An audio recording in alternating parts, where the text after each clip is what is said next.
na po ba na maniwala at sumampalataya ang tao sa kinagisnan niyang reliyon?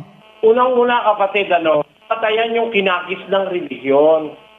Ang ating Panginoong Hesus, ang kinagisnan niyang relihiyon ay ang relihiyon ng mga Hudyo. Yun din ang kinagisnan ni San Pablo, ang relihiyon ng mga Hudyo. Yun din ang kinagisnan ni San Pedro, ni San Mateo. Pero nung dumating po ang Panginoon Kristo, inikayat sila ni Kristo na umalis sa kanilang kinagis ng relihiyon.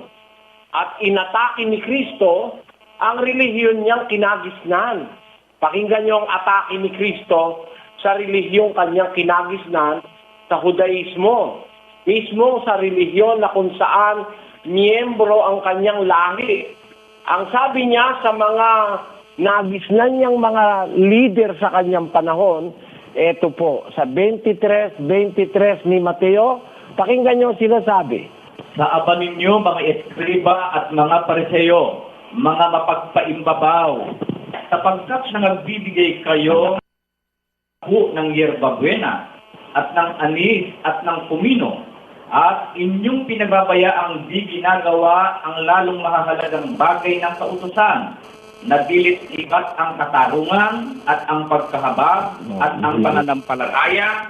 Dapat sana ninyong gawin ang mga ito at huwag pabayaang di gawin yaong iba. Ayan, yung mga eskribas at pariseo, inaatake ng Panginoon Kristo dyan Sa aba ninyo, woe unto you, sabi niya doon sa mga scribes and Pharisees, doon sa relihiyong kanyang kinagisnan sa Jerusalem. At alam niyo ang tawag niya doon sa mga yon? Sa aba ninyo, mga taga-akay na bulang, sabi niya. Diyan din sa Mateo. Pakinggan niyo ang sinasabi ng kasulatan. Pabayaan ninyo sila'y mga bulag na taga-akay. At kung ang bulag ay umakay sa bulag, ay kapwa sila mga huhulog sa hukay. Pakinggan niyo pa sa isang talata sa 23:16 ng Mateo rin. Sa aba ninyo, kayong mga taga-akay na bulag, na inyong sinasabi, kung ipanumpa ninuman ang templo, ay walang anuman. Datapwat kung ipanumpa ninuman ang ginto ng templo, ay nagkakautang nga siya. Tanyo, ang atake ni Kristo doon sa mga dinatnan niyang mga ngaral, mga taga-akay na bulag, sa aba ninyo. Kaya po, hindi po batayan yung kung kinagisnan mo, yun ang totoo. Hindi po yung kinagisnan ang dapat batayan. Ang batayan yung sinuri mo. Nagising ka't hindi dyan sa relihiyon na yan, suriin mo. Yan mo, yung bang pagsusuri mo ay pumasaba yung relihiyon mo? Ano ba ang kategorya ng katotohanan sinasabi ng Diyos? Pumapasaba yung relihiyon mo? Ang kailangan, kung nagising ka talaga, suriin mo, ano ba relihiyon itong nakagisingan ko?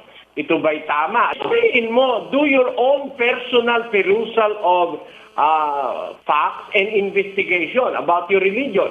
Ikaw mismo, para hindi mo sisihin ng kahit na sino. Because ang kaligtasan, mga kababayan, obligasyon natin yan, pananagutan nating individual yung ating kaligtasan. Hindi tayo maililigtas ng asawa, hindi tayo maililigtas ng magulang, ng anak. Ang magliligtas sa atin yung ating sariling pagsunod. Pakinggan nyo sa Ezekiel 14:20. Ganito po ang sinasabi. Bagamat si Noe, si Daniel, at si Job ay nangandoon, buhay ako, sabi ng Panginoong Diyos. Hindi sila magliligtas ng mga anak na lalaki o babae man. Ang kanila lamang ililigtas ay ang kanilang sariling kaluluwa sa pamamagitan ng kanilang katwiran. Ayan, sabi po ng Biblia, si Daniel, si Noe, si Job, mga banal na lalaki ng Diyos, pero hindi nila pwedeng iligtas yung kanilang anak. Sila lamang ang maliligtas doon sa kanilang katwiran. Yung anak nila, para maligtas, gagawa rin ng katwiran.